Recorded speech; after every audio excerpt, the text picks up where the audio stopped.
not all founders attach the right importance to market research. Market is so dynamic today that even if you feel that you know everything about the market, by the time you'll realize that there is a change, there's a shift, your customers would have already shifted. Market research? Is it really needed? When should one get into commissioning market research? How do you ensure it actually helps your business? What I usually recommend is, start small. Start with a small sample size. Maybe you can just do a very small pilot. Be there, be physically present or be present online and see what exactly is happening. Hello and welcome. Today we are discussing a topic that many founders and business leaders have been asking me. Well, it's market research. Is it really needed? When should one get into commissioning market research? How do you ensure it actually helps your business? And many more related questions. I'm delighted to be joined by Ritu Jain, a business and growth consultant who works closely with startups and medium-sized enterprises on strategy, go-to-market, and scale. Ritu, thank you so much for joining us today. Thanks, Ajanta. Thanks for having me. Always a pleasure to speak to you. And thanks for having me today. Same here. Ritu, let's start with your journey. How has market research featured in your work over the last few years? Right. So, Ajanta, I'm glad you asked this question because this is a topic that's very close to me. And what I have experienced in my past assignments with various, either it was with corporates or as a consulting assignment that I now take up, what I have observed is that market research, first of all, there is an importance that is attached. Not all founders attach the right importance to market research. Many a times it so happens that business owners or companies, they feel that they know the market well enough because of their experience, because they've spent so much time in the market, their teams are there, so they know the market. But what we have experienced is that the rate at which the market is changing today is so dynamic. The market is so dynamic today that even if you feel that you know everything about the market, by the time you'll realize that there is a change, there's a shift, your customers would have already shifted. So that will be too late. And similar thing, this is across corporates as well as with medium-sized enterprises. Startups, I'll say, they are still agile.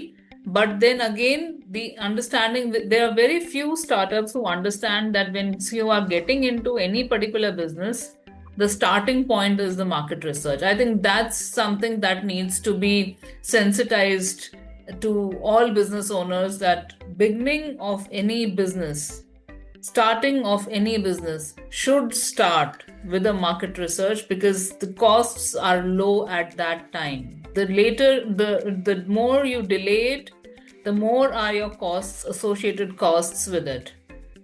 Basically, I agree with what you have said. And when we actually get into any kind of research, there are a lot of misconceptions. So, before I tell you about the misconceptions which I have been hearing about, I wanted you to tell me, Ritu, do you have any? Or maybe your clients have any that you really handle? Yeah, so see, I think there are a couple of misconceptions that I have myself seen, and also what I see my clients go through. So, one of them is that it's a quick fix. Okay, you go and you just need it's a magic wand. Many people think that it's a magic wand. So, okay, if I'm going to do a market research, that's going to answer all the questions that I have in my mind. But what people need to appreciate is that there is, when you conduct any market research, it's always on a sample. It's not on the whole of the universe that you are targeting, it's on a sample. So there are certain aspects that you need to consider while you are taking the inputs that are coming in, and also how should a sample be decided. So there are many misconceptions related to that. And the biggest one is the defining the TG. I think the most challenging one that I have observed in my 20, 25 years of experience is correct definition of the TG for the market research. I think that's something I'll say it's most underrated, but I believe it's the most important. And you are yourself a market research professional. So why don't you share your perspective about how important is definition of a TG, and if it is, and how can it change the path or of the research if not done properly? Right, right. Thank you. Thank you so much, Ritu. You really spoke words of wisdom. Uh, Market research, I am more into qualitative. It isn't a magical wand, but at the same time, if done properly, effectively, and if we really have the research objective from the client in place, it could be a magic wand. Okay, this is number one. Secondly, it's very, very important that the client has the research objectives laid down very clearly. And it has to be, the person executing the research needs to hear it from the horse's mouth. Generally, as we know the management norm, if it goes via media and it comes to the ultimate person conducting the research, there is a dearth of information and the entire objective gets distorted. So, this is something very, very important. And of course, you need validation. People also have a misconception that research, qualitative research, is expensive, or maybe qualitative and quantitative both put together is expensive. It is, there is a cost involved, but then it depends on how you take it and how you validate the results that you get. Okay, now coming down to TG. Now this TG, or the target group or the target audience, has always been a very, very interesting topic for me.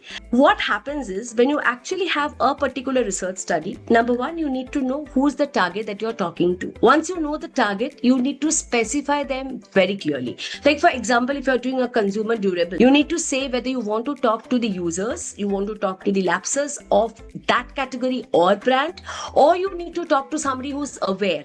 Like for example, it could be, air freshener, for example. So you have to be very, very clear. Now, what is the definition of users, non-users, lapsers? You need to specify them clearly. You need to specify the brands used, the brands lapsed, and all that. And most importantly, in spite of going through all this technically, what happens is, when you see the person coming in for the session, whether online or offline, as you interact with them, you realize a lot of things. By realization, Ritu, what I mean is, in qualitative, you actually try understanding human behavior. Apart from what they are saying, you also try to see the non-verbals, the body language, facial expressions, and a couple of other things. So when it becomes a very detailed kind of a talk, you do realize that, maybe the person is not exactly a user or not the right TG. Now, the client's involvement has to be 100%. Either the client needs to be there for a qualitative session, online or offline, or the person conducting the research should be given the authority to check out the person if she or he feels that the person is not the right TG.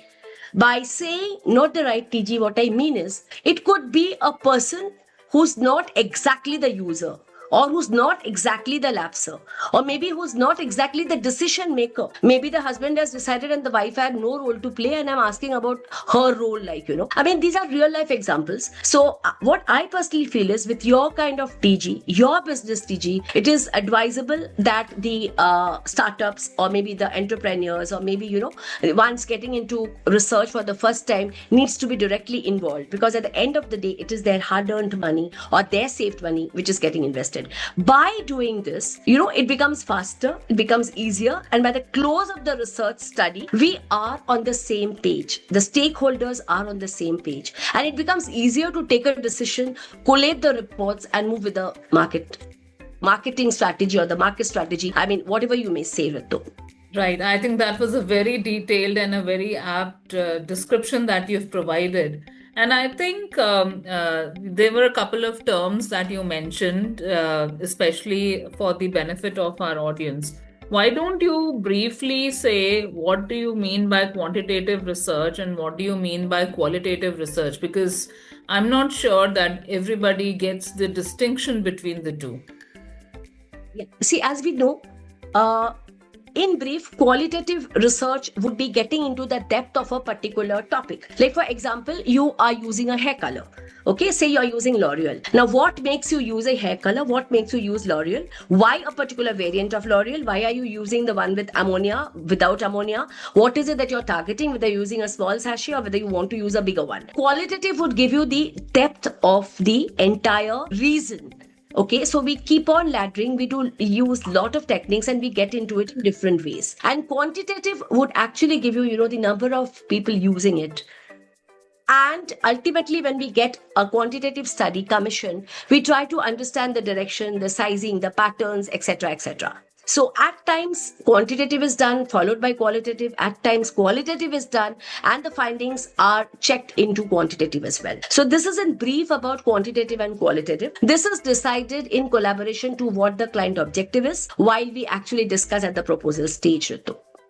Right, and I think I will also like to share one experience here. And typically, I would like to share one experience where I had commissioned a study, which was to understand the market size, the total market size that's there of that particular segment. It was a running business. It was a business running for I think at least 2-3 decades. But the company wanted to understand what is the, by newer terms of the market definition, what is the size of the market. So we did a combination of a qualitative and a quantitative. Qualitative to understand, because there are different segments or different industries that you are targeting. So as you rightly mentioned, that if you want to understand the depth, then you do the interviews and you understand how the user is interacting with your product. And then we also did a quantitative to understand what was the total market size, current and the projected market size for the products for which we were studying. So thanks, Ajanta, for clarifying. And this is very important because again, many people get confused or are not sure that which type of study would be the best study for them. So as you rightly mentioned, it more depends upon the objectives of the study. And what is it that you actually see? Ultimately, all studies are done with some business objective in mind, right? So whatever business objective you have, the study is a means to get more clarity on those aspects. So that's how it should be looked at. Yeah, absolutely. In fact, what happens is when you're doing qualitative research, I also wanted you to understand, and for the benefit of others who will be listening to this, see, once we get a brief from the client, we try to formulate the likely questions, in the sense the likely topics that we would be discussing during the session. Now we call it a discussion guide, which is just a guide. It's just a flow. It's not a question answer session in a qualitative study. And generally a person conducting it navigates as per the respondent, because it has to go as per the respondent, and not that it turns out to be just a question answer session. If it's a question answer session, it could actually be a quantitative one tabulated on a tab or anything, and we can just get into it. Now there are different techniques which are used for qualitative studies. Most of the qualitative market research organizations have their own tools, which are their tools, but I had the opportunity of working on those tools. They are being utilized, and we have something like a Neatscope, we have something like a Sensidium, we have semiotics, and there are many other tools which are being used when I conduct studies for those market research agencies, because they are for them. Now what we do is, usually we try and understand the objective, we try and understand the TG, and I would emphasize that we talk in the language the target group is comfortable with. There's a new trend that has come up, doing things in Hindi or English. जबरदस्ती हिंदी में बात कर लो यार, costing कम हो जाएगा. I am very much against it. I do not want to talk to a Bengali in Hindi. Maybe they are comfortable in Hindi, but they are not as comfortable in Hindi as they are in their mother tongue.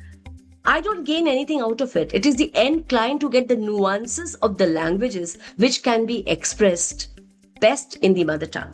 So this is something very important. We do have interpreters. We have online interpreters. We have very efficient interpreters, like the commentators we have in crickets. So we can easily have them, and we can have the client, attend the sessions online or offline, listen to whatever is happening, interrupt in between if it's an online session or an offline session, and ensure that all the stakeholders, including the person conducting it, the client team, and maybe the interpreter, or maybe, the agency concerned, are all together on the same page. So these are the basics. Client involvement is a must. Ritu, I wanted to tell you something interesting. When I had started off, it was, अरे client आ रहा है, मतलब, like it was as if, पता नहीं कोई शेर आ रहा है. But then later on, today I have realized that clients are human beings.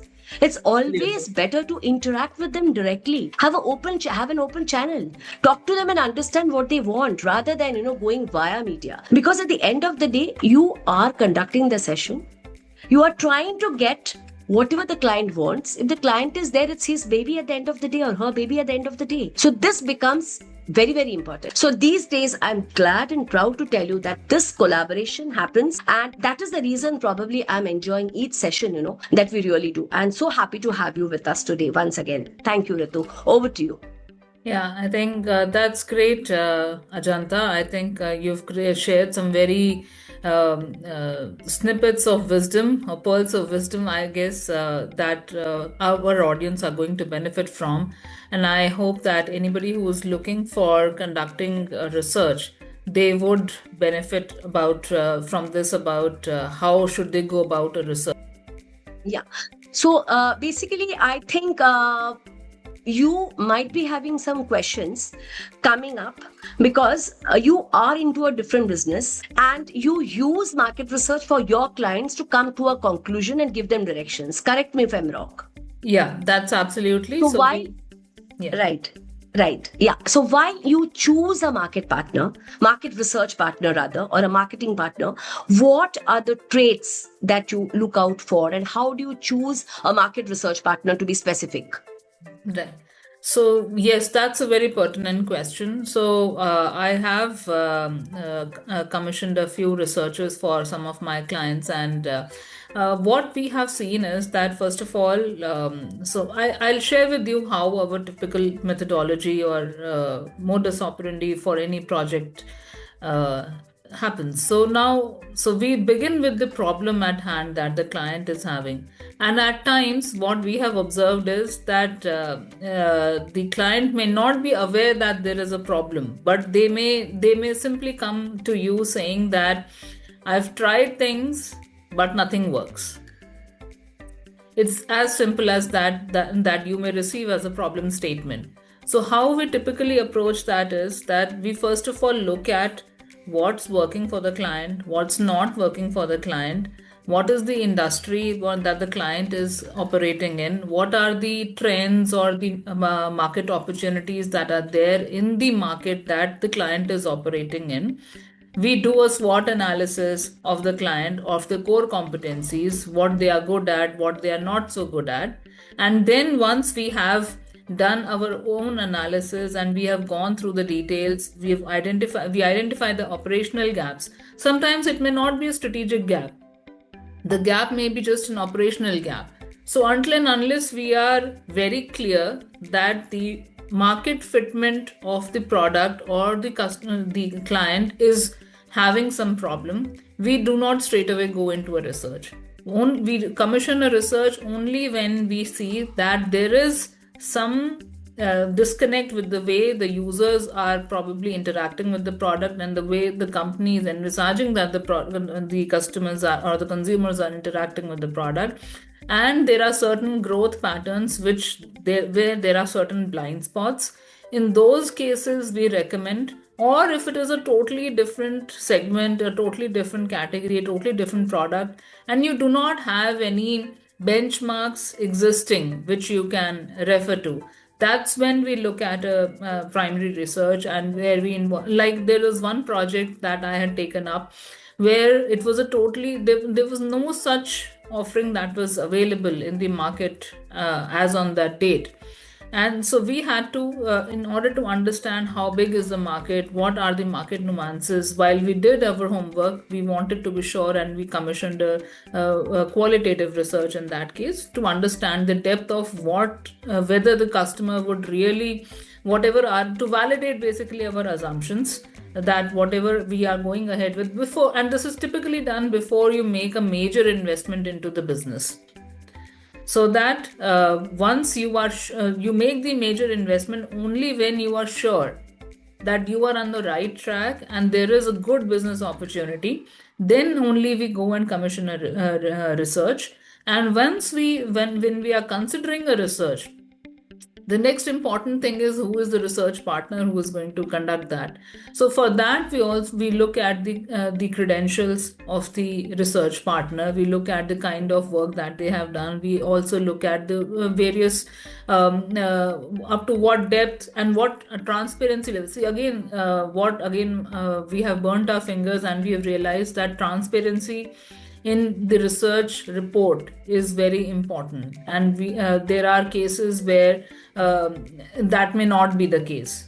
So that's the reason having the right research partner becomes important, who can give you the right inputs, because it's not just a research that's being done, it's a business decision and a business investment that depends upon that. So it's important that whatever objectives you have in mind for the research, those are well taken care of. You are able to reach, and most important thing is reaching out to the right TG. Right, so you might say that my TG is so and so, like you took the example of hair color. So just building upon that example, if you say that my TG is say 40-year-old or 35-year-old females, and you in a particular city or in a particular profile, but ultimately the research that happened did not really you had clearly mentioned that it is only females, but there were some male inputs also that came in, or there were some people who were in their 20s or in their 50s who were interviewed, or they were from some other city which you were not targeting. So if you are not having the right TG in the research, that totally dilutes the objective and the result of the research, and hence the business investment that will follow as a result. So I think so that's why choosing the right research partner who will work with, and when I say partner, it's in the real sense of the word partner,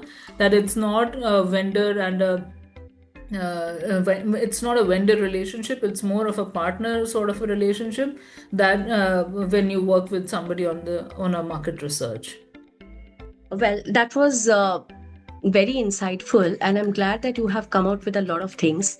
Yes, this has to be a soulful partnering. There has to be a proper blending and understanding. And when you talk about transparency, yes, there has to be utmost transparency, authenticity, and we talk about ethics in market research as well. There have been times, when I've been meeting Ritu Jain, for example, as a consumer who comes in as a married consumer. She comes in another session, saying that she's a divorcee. She comes in again saying that, like she's a 25-year-old girl, where I can look at her and I can make out that she's in her 40s. So this is where you need to identify and have the guts to actually talk about it and ensure that she's not part of the research.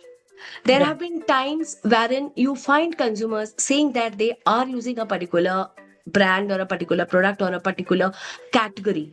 But as you have been working in the category, it's very important that you have a category knowledge before you step in and talk to your consumers. If you have the category knowledge, what happens is automatically you get to understand that the person whom you're talking to is not the right TG. So there you should really have the authority as well to ensure that, "Arey bhai, manage kar lo yaar, isko khatam kar lo." No, wherein you can actually point it out and cancel the session if required. Now here I have another thing to mention. See, we have have somebody, a research partner, as you said, okay, and you have the field agencies, you have maybe the market research organization, or you have the advertising agency, or the end client. Okay, now here what happens is there has to be a proper coordination and understanding between all of them. Now, with due respect to the field agencies, I would like to point out that the field agencies are the guys who actually recruit the respondents. Unless and until they are briefed correctly,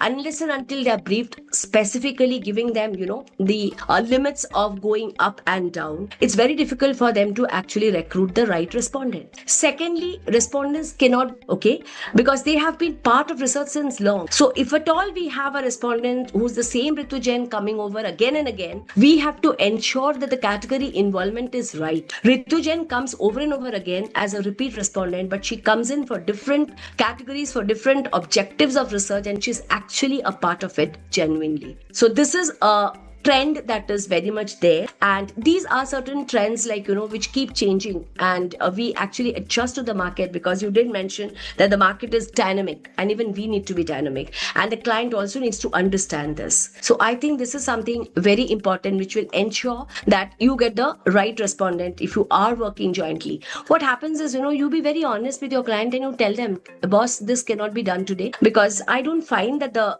target audience is right, or maybe give us some time, let's see if there's a backup available. So it has to be that way. You have to clearly communicate, and it has to be a two-way communication. Right. So thanks, Janta. I think that's. I think you've been through. You've lived through many more researches I have conducted or that I have commissioned, and you have been into this segment for I think almost 25 years now. So that I think that depth of the subject I can really feel coming out from your words.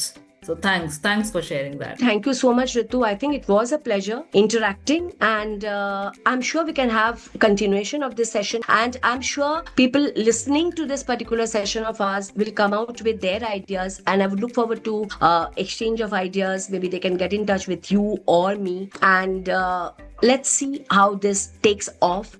Yeah, hi Ritu. As we all know, our clients do feel, that research is expensive. I mean, I work as a qualitative research consultant, but of course, when there is a market research study happening, it's qualitative and quantitative both. You must be knowing this very well. Now, what are your views on research being expensive, inexpensive, value for money? What would you say? So I think that's a very important consideration while commissioning any research, I'll say. So many clients say that so it's an expense. So now there are two ways to look at it. One is, so why are you, it should start with, first of all, why are you commissioning a research? There are some questions that you do not have answer to, or are not sure of the answers that you have. That's the reason you go for a research, because you want to either find out the answers or validate whatever are your hypotheses that you have in your business, which you want to validate through the research. Now, before I say whether it is expensive or not expensive, let's take a situation where you do not opt for a research, and you go ahead with your hunch, or you do go ahead with your gut feeling of whatever clarifications you were seeking. And if the decision that you took of moving ahead runs into some troubled waters, imagine if you're launching a new product, you are yet to start the production of that particular product. So that's you are understanding what your customer wants, and you are through a research, and what your customer would like, would not like, what kind of packaging, what kind of, if it's a food item, then what kind of a flavor. There are regional nuances. There are so many things so many factors that are involved. Now, you do this research before you start with the production, or even finalize the product. But suppose if you do not take that step, and you go ahead and you make the investment in creating, in buying machinery for it, in purchasing the inventory for the raw material. You go ahead with the production, you go ahead with some distribution of that product, supply chain comes into picture. So imagine the investment and the expense that happens when you go ahead with a product launch.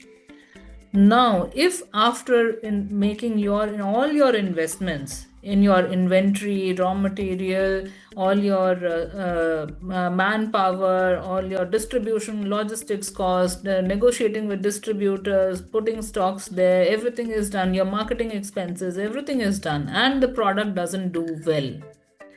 And if the product fails on its very basic parameters, then which was more expensive, I'll say. And I'll give you, I've had a live example of this. So, one of the businesses that I joined a couple of years back, and this was exactly the problem that was shared with me. There was a product that was launched with a lot of fanfare, with a lot of marketing expense. Probably it was the first time that the company had put in such a big marketing expense to support that product, and the product failed.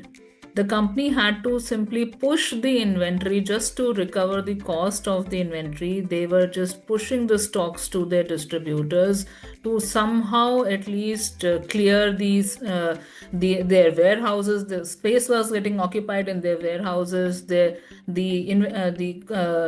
inventory was stuck. All your working capital was stuck. So they just wanted to clear that. Just in order to clear that, they were pushing the product. But beyond the stage, even that was not working. A lot of dead inventory was lying. And when we really looked at what went wrong, what didn't work out for that particular product, we identified that the very purpose for which the product was created, the product was developed, was not tested. The TG was not clearly defined. The value proposition of the product not tested. So so it doesn't matter whether your product is cheap or expensive. It doesn't matter. If it is failing on its basic parameters, then if your TG itself is wrong, if a research would have been commissioned at the beginning, imagine years of work gone wrong. Many people had to bear the brunt of the result of the launch, the fail of the launch. So you have to, it's always, when you say something is expensive or not, it's always relative to what. So I think that will help give an answer, a perspective to people. Brilliant. I really wish that all our clients think the way you have thought and the way you have explained. That was a beautiful way of explaining. There's another thing, Ritu. I already mentioned in the beginning itself that personally, I always advocate the client's presence. Okay, because I have realized and found that it is always better to catch the bull by the horns, because you get to know everything. There's absolute clarity and there is a soulful partnering, and you work as a team and you come out with the results gracefully with flying colors. This is my thought. I wanted you to tell me, because you do have a set of clients and you get into research, market research, whether qualitative or quantitative, for them. So what are your thoughts on this, Ritu? Yes, I think that's very important. There are a couple of things that it helps you achieve. First of all, is the trust. See, one is the trust in the research partner that you have.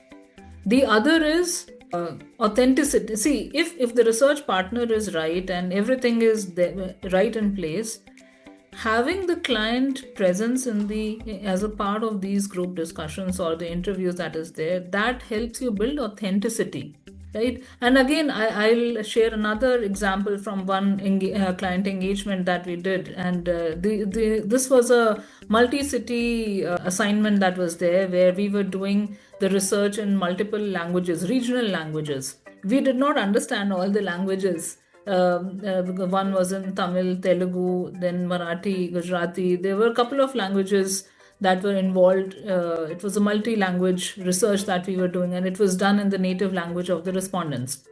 So obviously, technology helps you still understand what's the discussion. But what happened was that the client attended one or two discussions in the beginning. When they saw the flow discussion going, despite pushing the client multiple times, he said he doesn't think that he needs to be present in all the meetings or all the group discussions, because that authenticity and that trust was built. Right. And that is, see, because ultimately the research is not for you and me. The research is Right. to be used by the client.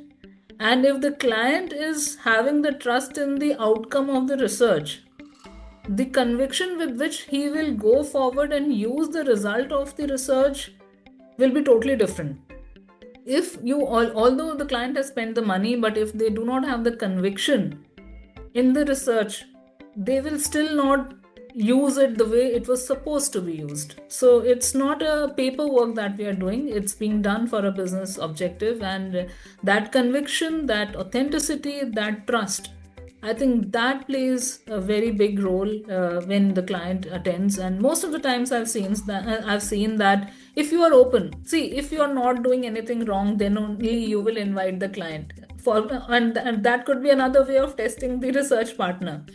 If the research Absolutely. partner is hesitant in the client joining the research discussions, the group discussions, then then that's a red flag for you. And if the research partner is authentic, they will never have any problem in the client attending, right? So probably this could be just another test to validate whether the right people are conducting your research or not. Absolutely, absolutely. And you know what, Ritu, I have seen that this is applicable in case of group discussions, online, offline, in case of depth interviews, wherein we really get the opportunity of knowing the consumer really, really well if it's a one-to-one. You would have definitely heard about ethnographies. Of late, we have been conducting a lot of ethnographies, and ethnographies give you such a beautiful peek into a consumer's life. And if we have the clients accompanying us from the time we enter the respondent's house till the time we get out of the house, there are so many nuances, which each of us observe. So ultimately, it becomes a wholesome deliverable which nobody would have even dreamt of. And maybe that's not even mentioned in the discussion guide or the flow. So this is the fun of it, like every day in qualitative is a new day with a lot of learnings. And I don't know, it keeps us going. What Right. would you like to add as the closing statement, Ritu? Yeah, and before I would close my this thing, I would also want to say that before when especially for founders who are conducting their first research, or who are sitting on the brink, right? Who are still thinking that whether they should go for a research or they should not go for a research, because that's probably the unknown animal or the unknown territory which they are not aware of, and on the sitting on the expense versus investment sort of a decision. So I would recommend to them that talk to a couple of research partners, and I think that will help you get clarity. Another point I will say is that talk to people who have conducted research before making a business decision, and talk to people who have not conducted research before taking a major business decision. Do your own homework, do your analysis, and that will help you understand that, of course, there is an investment that is required when you conduct a research. So that goes without saying. And in order to do a good job of research, there is an investment that is required. But then you are a founder, so if you have to run your business, you have to not just look at the expense or the investment that you're making. You also have a responsibility towards the success of the venture that you are building. So what would you like to build it upon, and what is the conviction with which you would like to build it upon? I think these are, and I am a very strong proponent of having strong fundamentals. Any business, for that matter, if your fundamentals are strong. So what do you mean by fundamentals? Fundamentals will mean why you are doing, what you are doing, how you are doing, right? If these three things are very clear to you, if you are doing, if you're solving the right problem with the right mindset, with the right product for the right customer, and in the right manner, ethically, and you know what the problem is, who the customer is, where the market is, there's nothing that is going to stop you from succeeding. It may be a slower journey. It may be a slower journey when you compare it to some of your peers whom you would be admiring. But let me tell you, there is nothing called overnight success. So people whom you feel have got overnight success, I will suggest talk to them. And then you will understand the grind and the decisions and the ambiguities that they have been going through and how they overcome that. So I would genuinely, those would also be my closing comments, that anyone who is looking at whether to do a research or not to do a research, just evaluate these perspectives. That will give you a good clarity of the direction where you are headed and the direction where you should be headed. So what would be your last comments, Ajanta? I'm sure you would have a lot of things to add to it. So why don't you share your closing comments on what should businesses look for when they are looking for when they are conducting their first kind of a research? Basically, you have covered quite a few pointers, in fact, almost all of them. Now, of late, I've been getting a lot of these new generation startups, new entrepreneurs, and people who are getting into business, people who have just got into business, people who've got ideas. They do come and they try understanding and evaluating the entire research studies, number one. So, I strongly feel they should evaluate the way they are evaluating. And when they really are convinced about the fact that, yes, there has to be a research study that needs to be commissioned, and once they know the objective of the research and whether it's call cont or whether it is just call and then cont or whether it is the other way around, what I usually recommend is start small. Start with a small sample size. Maybe you can just do a very small pilot. Be there, be physically present or be present online and see what exactly is happening. Get yourself accustomed to the entire system. Be part of the entire system. Choose a partner who tells you and who shares how things are done. And then wait and see what the results are. What are the results, or what is the report that is being given to you, and what is it that you are realizing, because it's your baby at the end of the day. You know what the consumers are talking. You might feel that your child is the best child in the world, but the moment the child gets into a competition and gets into the world, we realize that no, it's not always that. So we are at times biased as mothers. So in that case, what happens is the areas of improvement, the tweaks that needs to be done. Once you hear it from the consumer, a genuine consumer, you are totally convinced about it, and you can think again, and then you can slowly and gradually increase the number of units and increase it, to a proper research study, and move on with your objectives slowly and steadily. This is what I would recommend, and this is how I've been moving on with the new generation these days, Ritu. So I think that's a very great advice to start small. If you are not sure, start small. See for yourself if it's working for you. If yes, you go ahead full throttle. If you feel no, you're not satisfied. So it's a small investment and a small Absolutely. pilot that you've done, and that will show you the real picture. So thanks Ajanta, for having this discussion, and thanks for having me. I think it was a great discussion, and I hope that we were able to give clarity to many founders and business owners who are still thinking about their first market research, or they had some myths or misnomers about what does a research really involve. And I really hope we were able to cover quite a few things. Absolutely. Thank you. Thank you so much, Ritu, for coming over. And as we wind off with 2025, here's wishing you and each of you a very happy and truly remarkable 2026. See you all soon again. Till then, goodbye. Thank you. Bye.